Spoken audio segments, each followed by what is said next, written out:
ये नहीं कि उसमें भी समय लेट लतीफ़ी हो और उसका जवाब सही समय पे नहीं आए। हमने पहले भी कहा था, हमारा सिस्टम के खिलाफ, जो सिस्टम में गड़बड़ियाँ होती है, जेपीएससी में गड़बड़ियाँ होती है, जेएसएससी में गड़बड़ियाँ होती है, झारखंड के एग्जाम में जो गड़बड़ियाँ होती है, उसकी यही उम्मीद कर रहे हैं सरकार से कि हम लोग का जो मांग है जेएसएससी सीजीएल उसको रद्द होना चाहिए।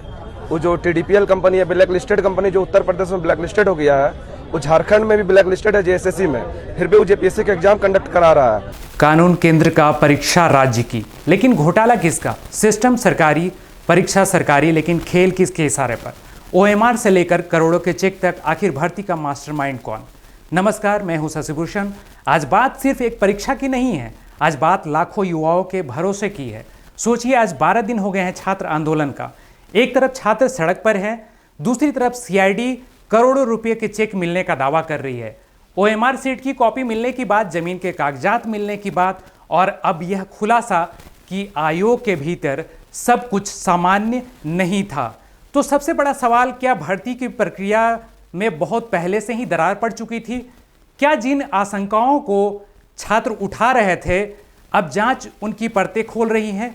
आज इस पूरे मामले को शुरुआत से अंत तक समझेंगे। आखिर आयोग के अंदर क्या चल रहा था? इस कहानी की शुरुआत करते हैं उस खुलासे से जिसने पूरे मामले को नया मोड़ दे दिया। सूत्रों के मुताबिक अगर हम बात करते हैं, 14वीं सिविल सेवा पीटी परीक्षा का रिजल्ट जारी होने से पहले आयोग के 3 सदस्यों में से 2 सदस्यों ने अध्यक्ष के सामने प्रस्ताव रखा था। प्रस्ताव क्या था? कम से कम 10 ओएमआर सीट की फॉरेंसिक जांच कराई जाए। कारण, उन्हें रिजल्ट को लेकर संदेह था। तर्क यह दिया जा रहा था कि फॉरेंसिक जांच की जाएगी तो परिणाम पूरी तरह से विवाद से मुक्त रहेगा, लेकिन सूत्रों की माने तो यह प्रस्ताव स्वीकार नहीं हुआ और रिजल्ट जारी कर दिया गया। यहीं से सवाल खड़े होने लगे। बताया तो यह भी जा रहा है कि 5 भर्ती परीक्षाओं के परिणाम पर भी कुछ सदस्यों ने आपत्ति जताई थी पहले, यहां तक कि हस्ताक्षर करने से भी इनकार किया गया।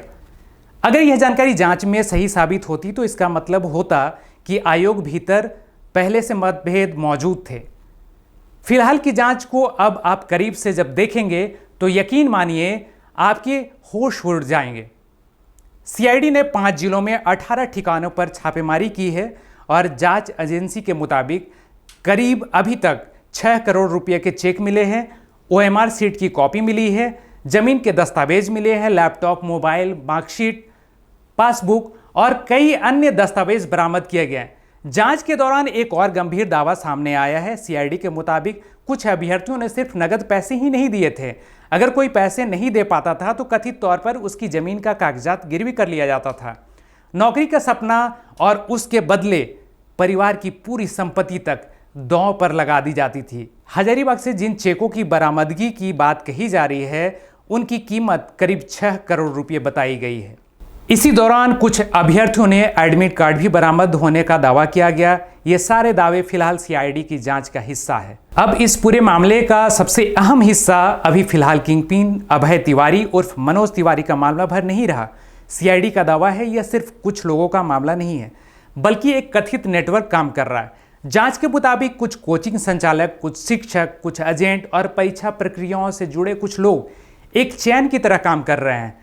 और यह देखकर आपके होश उड़ जाएंगे। पहले ऐसे छात्रों की पहचान होती थी जो आर्थिक रूप से कमजोर है और उन्हें परीक्षा में पास होने का भरोसा दिलाया जाता था, और उसी के बाद यह तय किया जाता था कि उनको आगे की प्रक्रिया में शामिल करना है कि नहीं करना है।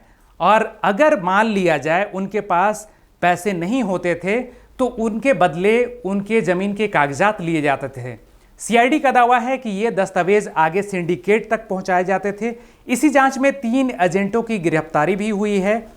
जांच एजेंसी का आरोप है कि ये एजेंट सीधे अभ्यर्थियों के संपर्क में करते थे और पैसों के लेन देन करते थे, दस्तावेज जुटाते थे और कथित तौर पर परीक्षा एजेंसी तक पहुंचाते थे। इन आरोपों की जांच जारी है और दोष तय होना अभी बाकी है। अब बात राजनीति और सरकार की। जेपीएससी और जेएसएससी परीक्षाओं को लेकर छात्र लंबे समय से आंदोलन कर रहे हैं। उनकी मांग है कि भर्ती प्रक्रिया पारदर्शी हो और जिन परीक्षाओं पर गंभीर सवाल हैं उन पर निष्पक्ष निर्णय लिया जाए। इसी बीच मुख्यमंत्री हेमंत सोरेन पहली बार उन युवाओं के साथ एक संवाद, एक संदेश देने का काम किया है कि उनके साथ किसी भी तरीके का अन्याय नहीं होने दिया जाएगा। सरकार पूरे मामले पर पैनी नज़र रख रही है। झारखंड सीएम ने यह भी कहा है कि सरकार की आंख है, कान भी है, हाथ पैर भी है। हम कितना गंभीर है हम सीना चीर कर नहीं दिखा सकते हैं। उन्होंने यह भी कहा है कि जांच टीम सक्रिय है और जो भी तथ्य सामने आएंगे उनको उसके आधार पर निर्णय लिया जाएगा। हालांकि छात्रों का दर्द पूरे सड़क पर बिखरा पड़ा है। सभी जिलों से छात्र लोग आकर अपनी उपस्थिति दर्ज करने में लगे हुए हैं और उसका असर भी हो रहा है।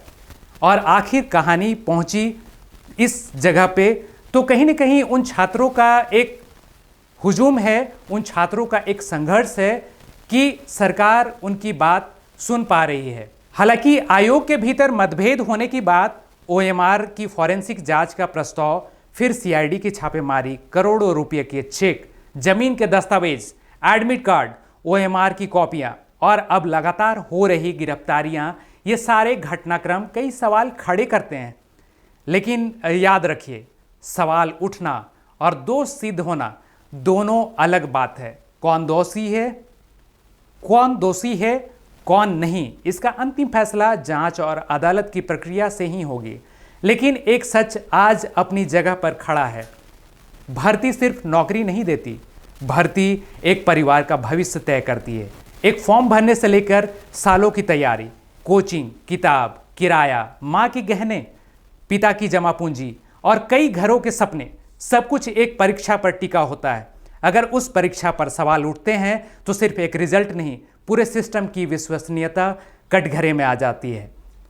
अब नज़र सीआईडी की जांच पर है, नज़र सरकार के अगले फैसले पर है और सबसे ज़्यादा नज़र इस बात पर है, क्या झारखंड के युवाओं का भरोसा वापस लौटेगा? क्योंकि कानून केंद्र का हो सकता है, परीक्षा राज्य की हो सकती है, लेकिन भरोसा पूरे देश के युवाओं का होता है।